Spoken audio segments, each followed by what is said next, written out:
Anfield Road Stand construction update. Work on the expansion of the Anfield Road End has continued into 2023, with just months until the redevelopment is due to be completed.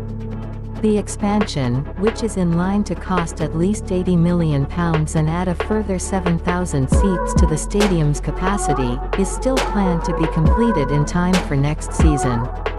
However, in terms of cladding, a top sheet and a soffit sheet are already in place, with progress still being made with regard to the roofing and overall structure.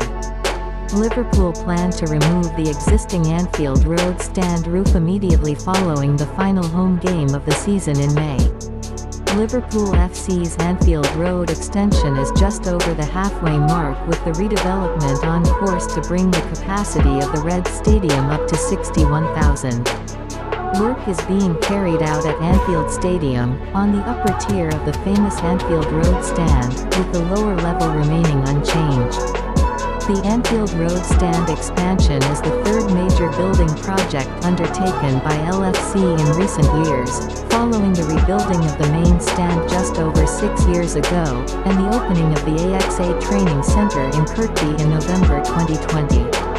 The towers, haunches and truss of the new Anfield Road Stand are connected by a total of 25,000 bolts and, when it is completed, 3,700 tons of steel will have been used.